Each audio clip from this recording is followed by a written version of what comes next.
अब यहाँ पर बात करते हैं, ऑस्ट्रेलिया में ना प्रमुख प्रमुख मरुस्थल भी मिलते हैं, बहुत बड़े बड़े यहाँ पर डेजर्ट्स भी पाए जाते हैं, मरुस्थल भी पाए जाते हैं। तो अगर आप वेस्टर्न ऑस्ट्रेलिया में बात करेंगे तो यहाँ पर 3G करके क्या है, 3G यहाँ पर डेजर्ट है। पहला जी है ग्रेट सैंडी डेजर्ट। कौन सा जी? Great sandy desert. दूसरा जी है गिब्सन का जी। तीसरा जी है ग्रेट विक्टोरिया डेजर्ट। तो इसका जो पश्चिमी प्रांत है इसमें 3 पूरे के पूरे मरुस्थल दिख रहे होंगे आपको। एक ग्रेट सैंडी डेजर्ट दिख रहा है यहाँ पे,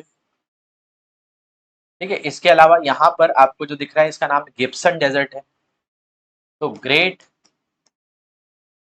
सैंडी, फिर गिब्सन, और गिब्सन के बाद ग्रेट विक्टोरिया। ये 3 मरुस्थल हो गए यहाँ के। देखिए, मरुस्थल के बारे में कोई पूछे आपसे कि भाई मरुस्थल किस क्षेत्र को कहते हैं, किसी भी क्षेत्र में, किसी भी क्षेत्र में एक वर्ष में अगर 25 सेंटीमीटर प्रति वर्ष से वर्षा अगर कम हो तो क्या हो जाता है, वो क्षेत्र मरुस्थल में परिवर्तित हो जाता है। तो यहाँ पे पहले 3 डेजर्ट देखे आपने, great sandy desert, Gibson desert और ग्रेट विक्टोरिया डेजर्ट। इसके अलावा उत्तर टेरिटरी में है तनामी, तनामी मरुस्थल, तनामी मरुस्थल। और यहाँ पे आ जाता है सिम्सन, सिम्सन मरुस्थल और स्टुअर्ट स्टोनी, स्टुअर्ट स्टोनी। तो अगर आपसे कोई प्रमुख प्रमुख मरुस्थलों के नाम पूछे ऑस्ट्रेलिया के, तो आप सबसे पहले 3G से याद रखिए, ग्रेट सैंडी, फिर गिब्सन, फिर तीसरा है ग्रेट विक्टोरिया, फिर तनामी, तनामी के बाद सिम्सन, सिम्सन के बाद स्टुअर्ट स्टोनी। तो इतने मरुस्थलों के नाम याद रखिए। ये तीनों के तीनों पश्चिमी प्रांत में, तनामी उत्तरी टेरिटरी में, सिम्सन उत्तर और दक्षिण में, और स्टुअर्ट स्टोनी भी आपका क्वींसलैंड और दक्षिण के क्षेत्रों में फैला हुआ है। और भी छोटे छोटे डेजर्ट हैं, जैसे पेड्रिका डेजर्ट है, तिरारी डेजर्ट है, फिर स्टेडलेस्की डेजर्ट है। लेकिन जो मैंने आपको यहाँ पे बताए हैं इनके नाम मत भूलना, ये 3, ये चौथा, ये 5वां और ये 6।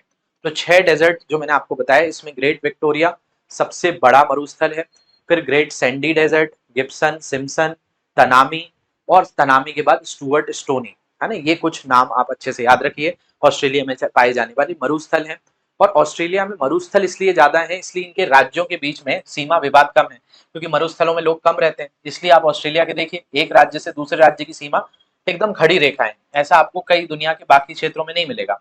यहाँ पे देखिए, ये देखिए, तो जहां जनसंख्या है वहीं पर थोड़े से आपको समरेखा कम मिलेगी। जैसे ये विक्टोरिया वाला जो क्षेत्र देखिए, यहाँ पर अलग अलग तरीके से खींची गई है, लेकिन यहाँ पर तो सीधी लाइन खींची गई है। तो उसकी वजह जो है, ये बहुत बड़े लेवल पर मरुस्थल भी देखने मिलता है। हालांकि इसी को पूरा का पूरा ऑस्ट्रेलिया का पश्चिमी पठार भी कहते हैं। इसी पश्चिमी पठार पे ये सबसे ज्यादा क्या पाए जाते हैं, मरुस्थल पाए जाते हैं। तो अगर हम बात करें तो ये जो मैंने आपको भी क्षेत्र बताया, इसी को कौन सा प्लेट्यू बोलते हैं, वेस्टर्न प्लेट्यू कहते हैं। तो ये कौन सा पठार है, पश्चिमी पठार है, किसका, ऑस्ट्रेलिया का। तो पश्चिमी पठार को अगर आप ध्यान से देखेंगे तो ये लगभग ऑस्ट्रेलिया का 2/3 हिस्सा किसमें आ जाता है, आपका वेस्टर्न प्लेट्यू में। और दूसरी तरफ जो है ईस्टर्न ऑस्ट्रेलिया हाईलैंड, उच्च भूमि है, जिसको ग्रेट डिवाइडिंग रेंज कहा जाता है। तो यहाँ पर इसकी सबसे ऊंची पर्वत श्रृंखला भी यहीं पे पड़ती है, ग्रेट डिवाइडिंग रेंज, जिसमें कोसिस्को के बारे में भी हम बात करेंगे। और बाकी ये वाला जो क्षेत्र आपको दिख रहा है, इसको पश्चिमी पठार कहा जाता है। तो वेस्टर्न प्लेट्यू और दूसरा ईस्टर्न हाईलैंड, ठीक है। ये हो गया आपका पश्चिमी पठार, और दूसरा क्षेत्र है पूर्वी उच्च भूमि। तो आपसे कोई पूछे कि भाई ये जो पठारी इलाका है ये कितना बड़ा है, तो ये ऑस्ट्रेलिया के 2/3 हिस्से के बराबर आ जाता है। है ना, जो आपको यहाँ पे ये नजर आ रहा है। और ये वाला जो क्षेत्र है ये आपका कैसा है, ये पूर्वी उच्च भूमि है। तो अगर हम यहाँ पे ये पूरा क्षेत्र को इंडिकेट करके दिखाएं तो ये क्या है, वेस्टर्न प्लेट्यू, पश्चिमी पठार कहलाता है, पश्चिमी जिसको आउटबैक कहते हैं। तो ये ऑस्ट्रेलिया के 2/3 हिस्से को कवर करता है और इसमें खनिज बहुत सारे हैं, खनिजों से भरपूर है, प्राचीन चट्टाने हैं, विशाल रेगिस्तान है, उलूरू जैसी मशहूर जो है भू आकृतियां मिलती हैं। यहाँ पर यूरेनियम बड़ा स्तर पर मिलता है, यहाँ कालगुरली गोल्ड वगैरह के लिए बड़ा फेमस है, निकल के रिजर्व के लिए है, कोयले के रिजर्व के लिए है, ये सारी चीजें भी बड़ी मिलती हैं। इसके बाद यहाँ पे ही आपको एक बहुत प्रमुख झील भी मिलती है जिसको लेक आयरे कहते हैं। लेक आयरे ये ऑस्ट्रेलिया की सबसे बड़ी झील देखने मिलती है दक्षिण ऑस्ट्रेलिया के अंतर्गत। इस मैप पे देखोगे तो इस तरफ पश्चिमी पठार है, इस तरफ उच्च भूमि है और बीच में जो है निम्न भूमि है जिसको केंद्रीय निम्न भूमि या सेंट्रल लोलैंड के नाम से जाना जाता है। ये क्या है, सेंट्रल लोलैंड है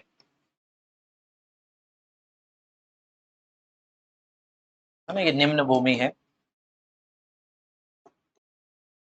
चलो इसको समझते हैं। तो ये ऑस्ट्रेलिया के 2/3 हिस्से को कवर करता है और यहीं के पास एक मैंने आपको झील बताई जिसका नेम क्या है, आयरे है। तो ये आपको दिख रहा है लेक आयरे। इस लेक आयरे को अगर देखा जाए तो ये कहाँ आ जाता है, दक्षिण ऑस्ट्रेलिया में आ जाता है, इसी की राजधानी एडिलेड है। और इधर न्यू साउथ वेल्स, और न्यू साउथ वेल्स के बगल में यहाँ ऊपर आप चले जाओगे क्वींसलैंड है ना। ये आपका सिम्पसन डेजर्ट के पास ही ये झील है जो ऑस्ट्रेलिया की सबसे बड़ी झील पाई जाती है। तो ऑस्ट्रेलिया की सबसे बड़ी झील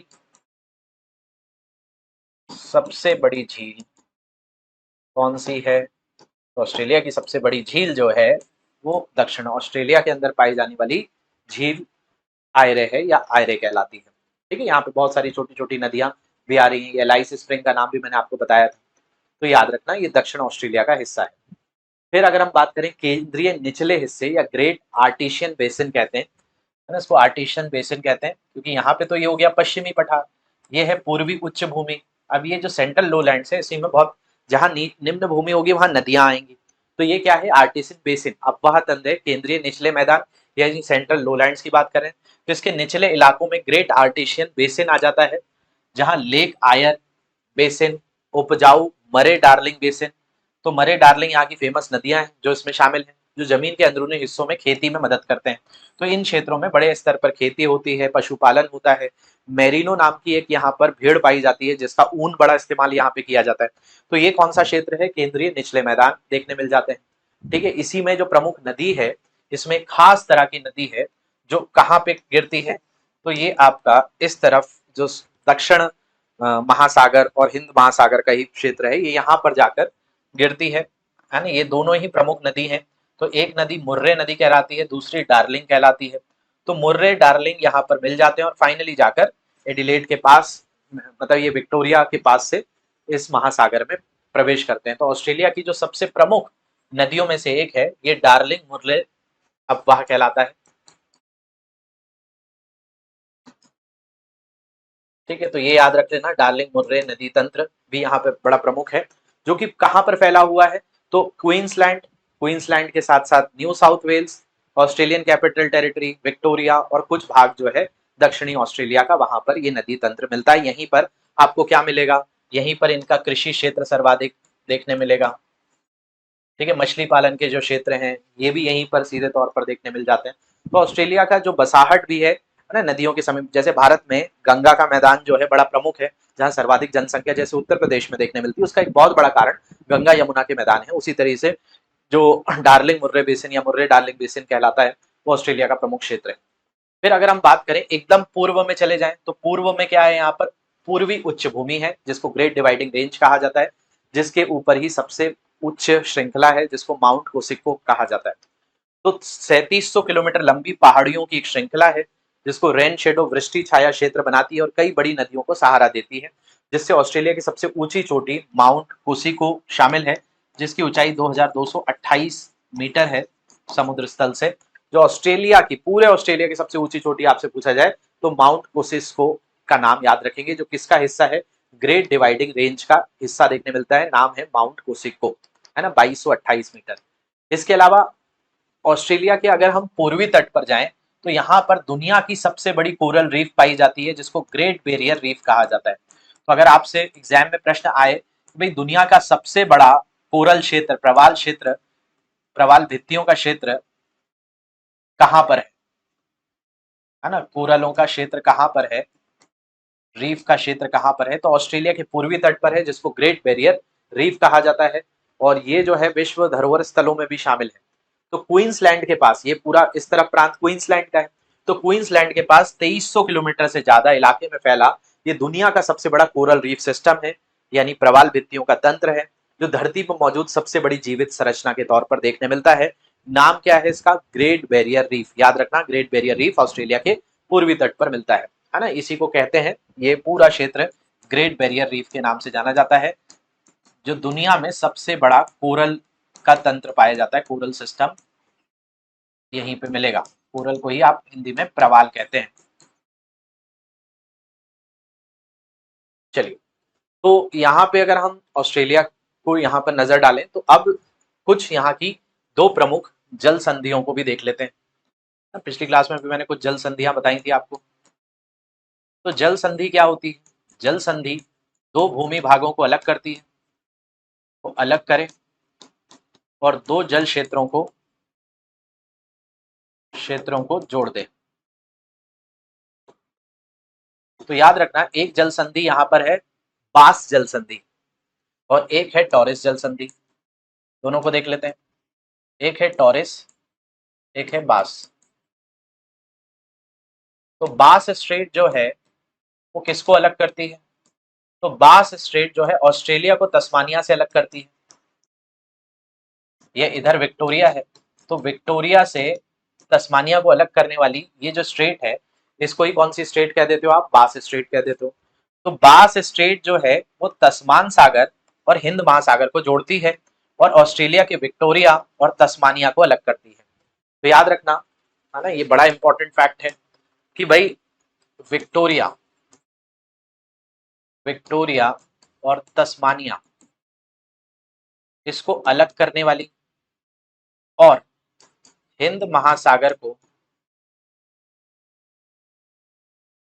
तस्मान सागर से जोड़ने वाली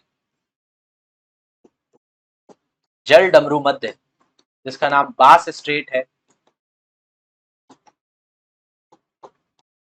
वो कौन सी है? तो बास straight Victoria Tasmania, Australia Tasmania को अलग करती है, हिंद महासागर को तस्मान सागर से जोड़ देती है ना। इसको भी नहीं भूलना है। इसके अलावा अगर हम बात करें तो एक और जल संधि है जिसका नाम है Torres Strait. Torres Strait Papua New Guinea और ऑस्ट्रेलिया को अलग करती है। तो इसके ऊपर पापुआ न्यू गिनी है, नीचे ऑस्ट्रेलिया है। तो टॉरेस जल संधि याद रख लेना, टॉरेस जल संधि ऊपर पापुआ न्यू गिनी और नीचे आ जाता है ऑस्ट्रेलिया। तो ऑस्ट्रेलिया और पापुआ न्यू गिनी को अलग करने वाली टॉरेस जल संधि। और इस तरफ आता है अराफुरा सागर। कौन सा सागर? अराफुरा सागर, अराफुरा सी। और इस तरफ आता है कोरल सी। तो अराफुरा सागर को कोरल सागर से जोड़ना और पापुआ न्यू गिनी से ऑस्ट्रेलिया को अलग करने वाली संधि टॉरेस जल संधि। और बास ऑस्ट्रेलिया और तस्मानिया को अलग करती है, हिंद महासागर को प्रशांत महासागर से तस्मान सागर से जोड़ती है, और यहाँ कोरल सागर को अराफुरा सागर से जोड़ती है। तो ये कोरल सागर है, ठीक है। इसको कहते हैं गल्फ ऑफ कारपेंट्रिया और ये कहलाता है आपका केप यॉर्क पेनिनसुला। तो याद रखना, ऑस्ट्रेलिया के क्वींसलैंड वाला जो हिस्सा है, यहाँ पर 3 सी है, 3 सी है। एक सी कारपेंट्रिया, दूसरा सी केप यॉर्क, तीसरा कोरल सागर। कोरल सागर को जोड़ता है अराफुरा सागर से कौन सा? तो इसी को कहते हो आप टॉरेस स्ट्रेट। क्या नाम है इसका? टॉरेस स्ट्रेट है। तो टॉरेस स्ट्रेट्स ज्वाइंस अराफुरा सागर विद कोरल सी, यानी ये किसको जोड़ता है? कोरल सागर से अराफुरा सागर को, और पापुआ न्यू गिनी को ऑस्ट्रेलिया से अलग करता है।